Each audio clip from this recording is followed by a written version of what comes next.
രണ്ട് ദിനവൃത്താന്തം അധ്യായം 1. സോളമൻ്റെ ജ്ഞാനം. ദാവീദിൻ്റെ മകൻ സോളമൻ തൻ്റെ ആധിപത്യം ഉറപ്പിച്ചു. ദൈവമായ കർത്താവ് അവനോടുകൂടെ ഉണ്ടായിരുന്നു. അവിടുന്ന് അവന് പ്രതാപം നൽകി.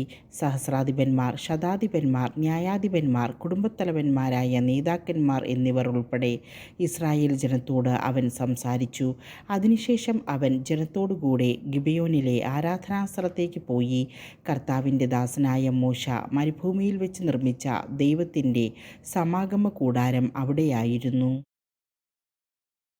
ദൈവത്തിൻ്റെ പേടകം ദാവീദ് കിരിയാത്ത് യയാറിമിൽ നിന്ന് ജെറുസലേമിൽ സജ്ജമാക്കിയിരുന്ന കൂടാരത്തിലേക്ക് കൊണ്ടുവന്നിരുന്നു. ഹൂറിൻ്റെ പുത്രനായ ഊറിയുടെ പുത്രൻ ബസാലേൽ ഊടുകൊണ്ട് നിർമ്മിച്ച ബലിപീഠം ഗിബെയോനിലെ സമാഗമ കൂടാരത്തിന് മുൻപിൽ ഉണ്ടായിരുന്നു. അവിടെ സോളമനും ജനവും കർത്താവിനെ ആരാധിച്ചു.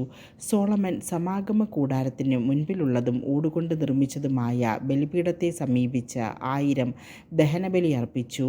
ആ രാത്രിയിൽ ദൈവം സോളമന് പ്രത്യക്ഷനായി അരുളി ചെയ്തു, നിനക്ക് എന്തു വരമാണ് വേണ്ടത്, ചോദിച്ചു കൊള്ളുക. സോളമൻ പ്രതിവചിച്ചു, എൻ്റെ പിതാവായ ദാവീദിനെ അവിടുന്ന് അത്യധികം സ്നേഹിച്ചു. എന്നെ അവൻ്റെ പിൻഗാമിയും രാജാവുമായി നിയമിക്കുകയും ചെയ്തു. ദൈവമായ കർത്താവേ, എൻ്റെ പിതാവിനോട് ചെയ്ത വാഗ്ദാനം നിറവേറ്റണമേ. ഭൂമിയിലെ പൊടി പോലെ അസംഖ്യമായ ഈ ജനത്തെ ഭരിക്കാൻ എന്നെ അവിടുന്ന് രാജാവാക്കിയല്ലോ. ഈ ജനത്തെ നയിക്കാൻ ജ്ഞാനവും വിവേകവും എനിക്ക് നൽകണമേ. അവയില്ലാതെ അവിടുത്തെ ഈ വലിയ ജനതയെ ഭരിക്കാൻ ആർക്ക് കഴിയും? ദൈവം സോളമന് ഉത്തരമരുളി, കൊള്ളാം, സമ്പത്തോ ധനമോ പ്രശസ്തിയോ ശത്രുനിഗ്രഹമോ ദീർഘായുസ് പോലുമോ നീ ചോദിച്ചില്ല.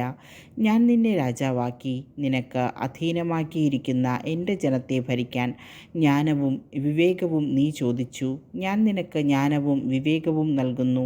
കൂടാതെ നിൻ്റെ മുൻഗാമികളോ പിൻഗാമികളോ ആയ രാജാക്കന്മാരിൽ ആർക്കും ലഭിച്ചിട്ടില്ലാത്ത സമ്പത്തും ധനവും പ്രശസ്തിയും ഞാൻ നിനക്ക് നൽകും. സോളമൻ്റെ സമ്പത്ത്. സോളമൻ ഗിബെയോനിലെ ആരാധനാസ്ഥലത്തെ സമാഗമ കൂടാരത്തിങ്കൽ നിന്ന് ജെറുസലേമിലേക്ക് തിരികെ പോയി. അവിടെ അവൻ ഇസ്രായേലിനെ ഭരിച്ചു. സോളമൻ 1400 രഥങ്ങളും 12000 പേരുടെ കുതിരപ്പട്ടാളവും ശേഖരിച്ചു. അവരെ തൻ്റെ ആസ്ഥാനമായ ജെറുസലേമിലും രഥങ്ങൾ സൂക്ഷിച്ചിരുന്ന നഗരങ്ങളിലും നിർത്തി.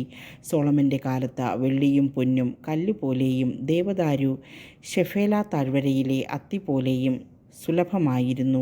രാജാവ് കുതിരകളെയും രഥങ്ങളെയും ഈജിപ്തിൽ നിന്നും കുവയിൽ നിന്നുമാണ് ഇറക്കുമതി ചെയ്തിരുന്നത്.